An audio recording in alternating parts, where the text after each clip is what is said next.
My story that I'm sharing with you guys today is Mr. Brown Can Moo, Can You? Oh, the wonderful things Mr. Brown can do. He can go like a cow. He can go moo, moo. Mr. Brown can do it. How about you? This important little device here.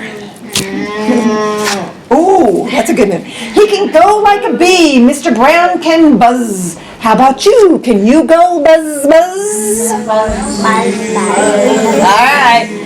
He can go like a cork. Pop, pop, pop, pop. He can go like horse feet. Plop, plop, plop. So you can't make it. It's the clock. It's the clock. He can go eek, eek, like a squeaky shoe. He can go like a rooster. Cock-a-doodle-doo. He can go like an owl. Hoo, hoo, hoo, hoo. Eek, eek, eek. Cock-a-doodle-doo. Hoo, hoo, hoo, hoo. How about you? He can go like the rain. Dibble, dibble, dibble, dop. Dibble, dibble, dibble, dibble. Dop, dop, dop. He can go like a train. Choo, choo, choo, choo. Oh, some wonderful things Mr. Brown can do. Moo, moo, buzz, buzz. Pop, pop, pop. Eek, eek, hoo, hoo. Clock, clock, clock. Dibble, dibble, dop, dop. Cock-a-doodle-doo. Mr. Brown can do it. How about you? My kids are struggling out. Mr. Brown can whisper, whisper. Very soft. Very high. Like the soft, soft whisper of a butterfly. Maybe you can too. I think you ought to try.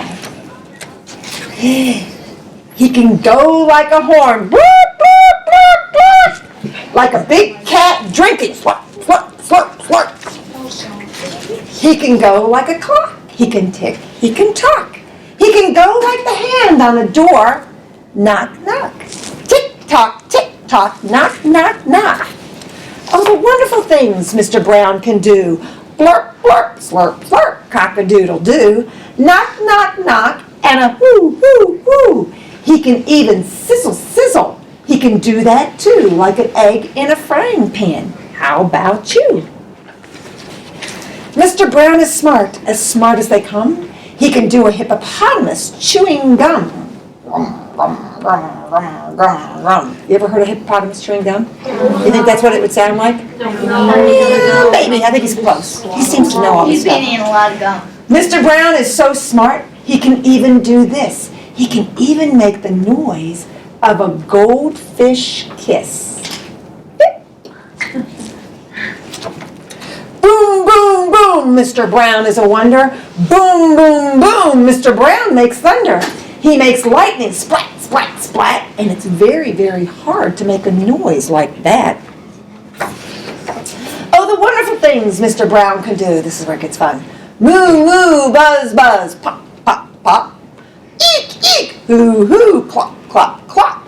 Dibble, dibble, dop, dop, cock-a-doodle-doo. Grum, grum, grum, grum, choo, choo, choo.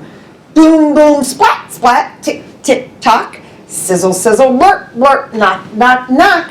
A slurp and a whisper and a fish kiss too. Mr. Brown can do it. How about you? This next book, it's called Ish by Peter Reynolds. Ramon loved to draw.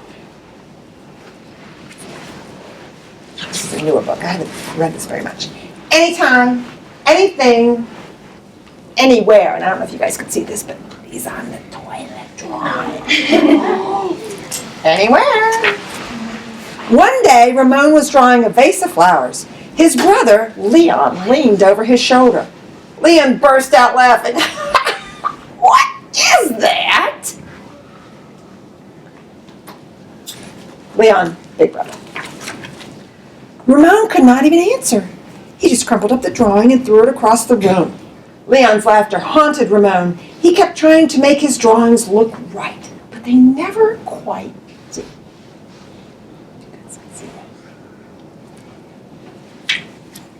After many months and many crumpled sheets of paper, Ramon put his pencil down. I'm done. So upset.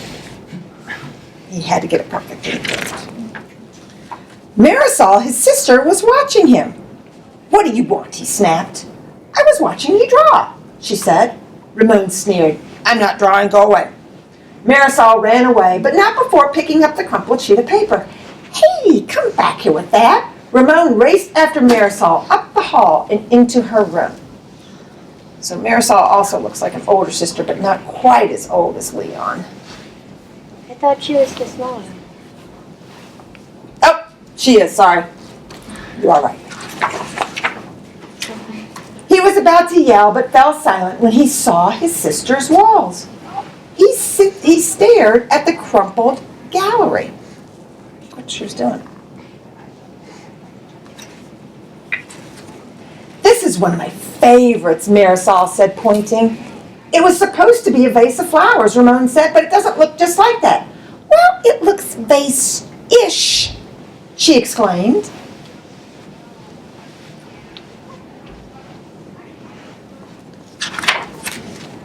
Vase-ish? Ramon looked closer. Then he studied all the drawings on Marisol's wall and began to see them in a whole new way. They do look sort of ish, he said. Ramon felt light and energized. Thinking ishily allowed his ideas to flow freely. He began to draw what he felt loose lines, quickly springing out without worry. So what's happening? What's happening to Ramon? Yeah. He got inspiration. He got inspiration, yeah. What else? Well, he learned that it's not what other people think, it's what you think inside of you. Right. And how you want it to be. You could see it in different ways. Other people might laugh at you, but they're just laughing at you. Yeah, he's growing in some confidence. Absolutely. Let's see if it continues. Ramon once again drew and drew the world around him. Making an ish drawing felt wonderful. He filled his journals with tree-ish, house-ish, boat-ish, afternoon-ish, fish-ish, sun-ish. Not too bad. Not too bad, right? A little bit better than ish, I would think. Ramon realized he could draw ish feelings too. Peace-ish, silly-ish, excita-ish. His ish art inspired ish writing. He wasn't sure if he was writing poems, but he knew they were poem-ish.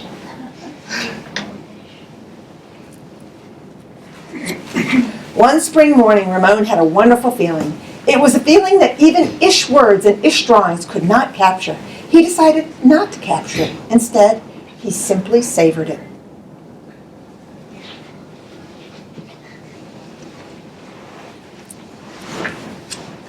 And Ramon lived ishfully ever after. My last two books that I want to challenge you to think about, all right? Big Bag Princess and The Principal's New Clothes. There's something common and similar about these books. Elizabeth was a beautiful princess. She lived in a castle and had expensive princess clothes. She was going to marry a prince named Ronald. Unfortunately, a dragon smashed her castle, burned all her clothes with his fiery breath, and carried off Prince Ronald. That was good. Carried Prince Ronald off. Elizabeth decided to chase the dragon and get Ronald back. She looked everywhere for something to wear, but the only thing she could find that was not burnt was a paper bag. So she put on the paper bag and followed the dragon. He was easy to follow because he left a trail of burnt forests and horses' bones. Horse bones. We won't even go there about how those horse bones got there.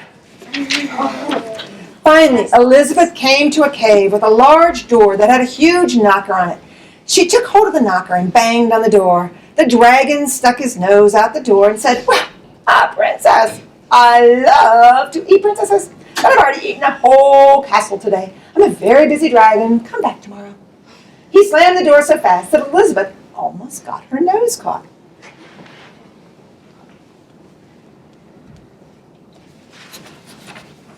Elizabeth grabbed the knocker and banged on the door again. The dragon stuck his nose out the door and said, "Go away. I love to eat princesses, but I have already eaten a whole castle today. I'm a very busy dragon. Come back tomorrow." "Wait," shouted Elizabeth. "Is it true that you're the smartest and fiercest dragon in the whole world?" "Well, yes," said the dragon. true, said Elizabeth, that you can burn up 10 forests with your fiery breath? Oh, yes, said the dragon, and he took a huge deep breath and breathed out so much fire that he burnt up 50 forests. Fantastic, said Elizabeth, and the dragon took another huge breath and breathed out so much fire that he burnt up 100 forests. Magnificent, said Elizabeth, and the dragon took another huge breath, but this time nothing came out. The dragon didn't even have enough fire left to cook a meatball. This is where you could have used a little bit. Elizabeth said, Dragon, is it true that you can fly around the world in just 10 seconds? Why, yes, said the dragon, and he jumped up and he flew around the world in just 10 seconds. He was very tired when he got back, but Elizabeth shouted, fantastic! Do it again. Wow. She's good. She is good. She's good. So the dragon jumped up and flew around the whole world in just 20 seconds. When he got back, he was too tired to talk, and he lay down and went straight to sleep. Elizabeth whispered very softly, hey, dragon. And the dragon didn't move at all.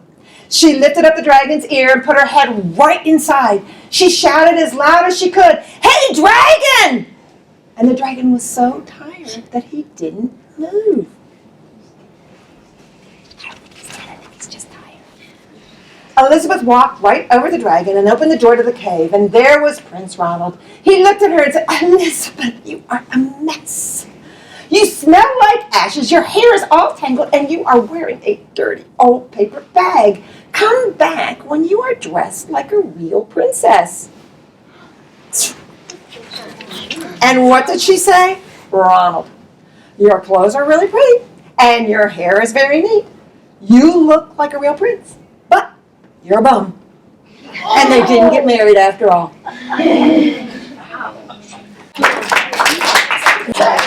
Remember the challenge.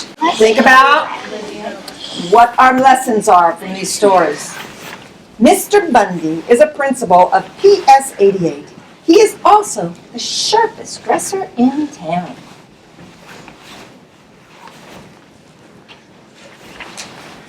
His students never miss a day of school. They like seeing what he's wearing. Looking good, Mr. B, they always say. Mr. Bundy has so many clothes, he can go a whole month and not wear the same suit twice. Sometimes he changes at lunchtime just to show off.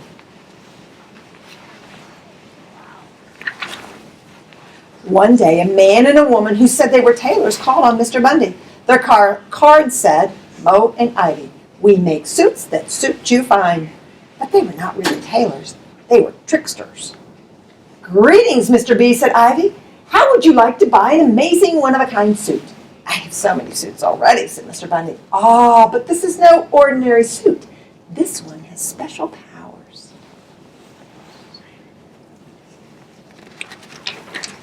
What do you mean? Said Mr. Bundy. Mo looked to his left, then to his right. Then he whispered in Mr. Bundy's ear, we make our clothes from special cloth. It is invisible to anyone who's no good at his job or just plain stupid. Really? Said Mr. Bundy.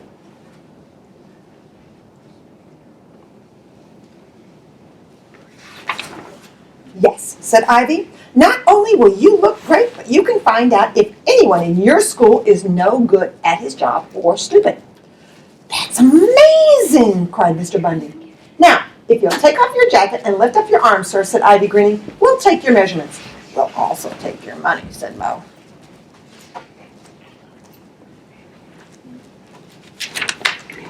The next day, Mo and Ivy set up a workshop in the gym.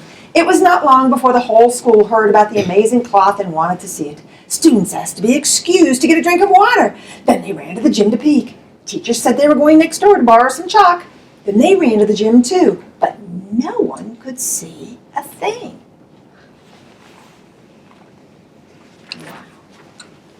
By the end of the week, Mr. Bundy began to wonder what his new clothes would look like, but he was also a little worried. What if he couldn't see the cloth? Well, so he sent his vice principal, Miss Moore, to have a look. Miss Moore was smart, and she was really good at her job. She would have no trouble seeing the special cloth. Ms. Moore hurried to the gym. She knocked on the door. "Mr. Bundy sent me to see his new clothes," she called over the noise of the whirring machines. A moment later, the door opened a crack, and Miss Moore slipped inside. "What do you think?" asked Mo. "Have you ever seen anything like it?" Poor Miss Moore. She couldn't see a thing. "Can it be that I'm stupid or I'm unfit for my job?" she wondered. "I've tried so hard to be a good vice principal." She took off her glasses and wiped them and looked again. But it was no use. Miss Moore had to think fast. If she told the truth, she might get fired. "It's beautiful," she said. "I'm going to tell Mr. Bundy right now how much I like his new clothes."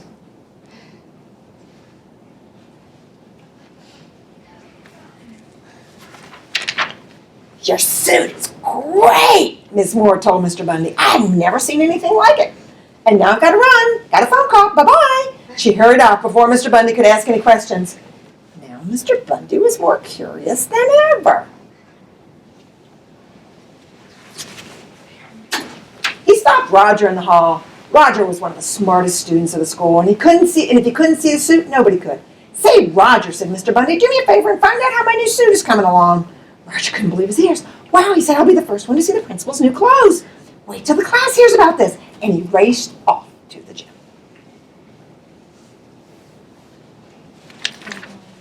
The door was still open, so Roger peeked inside. He could see Mo and Ivy at their sewing machines hard at work, but he couldn't see any cloth.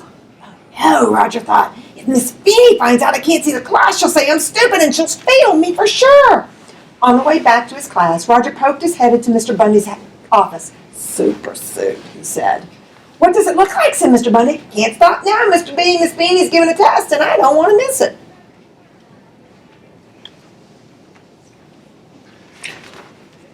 Mr. Bundy couldn't stand it any longer. "I'll have to go see for myself." He marched down the hall and walked into the gym. Mr. Bundy looked at the empty machines, and he blinked once, and he blinked twice, and he began to tremble. "How can this be?" he wondered. "Am I really no good at my job?" "Anything wrong?" asked Ivy. "Oh, no," said Mr. Bundy. "The suit is, well, it's fantastic. I can hardly wait to try it on." Man, where's this going? Mr. Bundy handed Mo and Ivy 2 gold stars to show how much he liked his new suit. "I'd like to wear the suit at the assembly tomorrow," he said. "But I guess it won't be ready, right?" And he turned to go. "Oh, yes, it will," said Mo. "We'll work on it all night and bring it to your house in the morning." That night, Mr. Bundy dreamed cold and drafty dreams, picturing himself not having any clothes on, just so you know. You can't see him. Early the next morning, Mo and Ivy appeared, holding their empty hangers in the air. Ivy waited in the other room while Mo helped Mr. Bundy put on his new clothes. "You must be careful stepping into the pants," he said. "The cloth is very delicate." Ivy tried not to look at Mr. Bundy. "Aren't your new clothes light?" she asked. "It's almost like having nothing on at all, isn't it?" Mr. Bundy stared at him in the mirror. Stared at himself in the mirror. He prayed that the rest of the world was smarter and fitter than he. "Are you coming to the assembly?" asked Mr. Bundy. "Thanks, but no thanks," said Ivy. "We have a bus to catch, and now if you could pay us, we'll just run along." Mo handed Mr. Bundy the bill. Mr. Bundy handed Mo a great deal of money.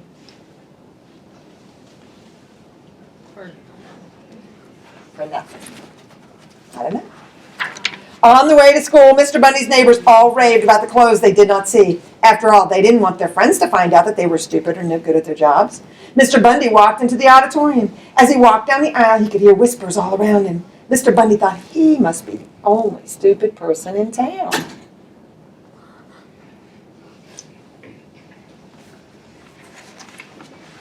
Suddenly, a kindergarten child called out, "The principal's in his underwear!"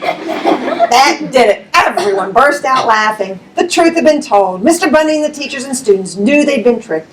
No one had been willing to tell the truth because they were worried that others would think about them. Mr. Bundy stood on stage, red in the face, knees shaking from a chill, but not for long.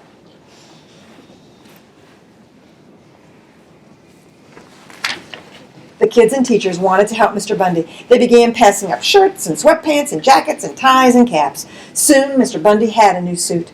"Looking good, Mr. B," called Roger from the back row. Mr. Bundy called the kindergarten child up on stage. He shook her hand and gave her a gold star. "Thank you for telling the truth, Alice," he said. Everyone cheered. They knew Mr. Bundy was smart and good at his job, and they all agreed. If you look at what he's got on. He's got on sports hats and little Jodhpur kinds of clothes and looking good. So, and they all agreed Mr. Bundy was still the sharpest dresser in town. Yeah.